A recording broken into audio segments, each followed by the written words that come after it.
Hey there, my friend. Welcome to the studio. I am Linda Glover Gooch.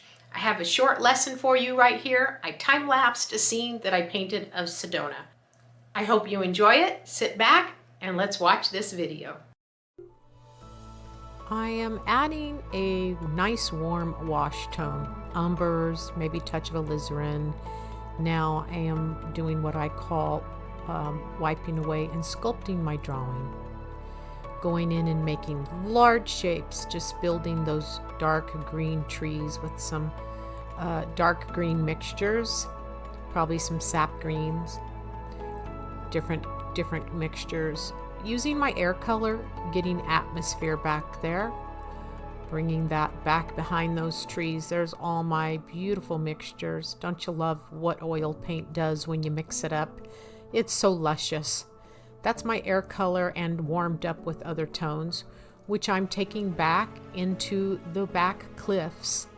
And even though there is some warm tones in them, I'm starting out with atmosphere and lots of blue to help create that dimension. Warming up the front red rocks with some transparent red oxide, ochres, raw sienna, little tiny touches of alizarin,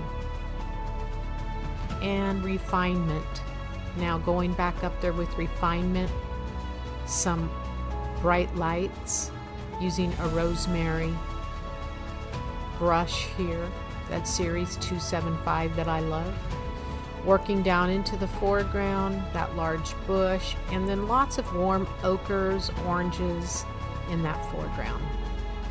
All right, that's a wrap. I hope you enjoyed watching this quick lesson. Now get to the easel and paint, my friend. All right, my friend, did you enjoy that? Gosh, I love the palette of this scene. It's moody, but it's rich at the same time. I hope you found it a valuable lesson. If you liked this video, remember to thumbs up it and subscribe. Click that notification bell and you'll know every time I add a new lesson. All right, my friend, thanks for coming and joining me in the studio for this quick lesson, and I will see you next time.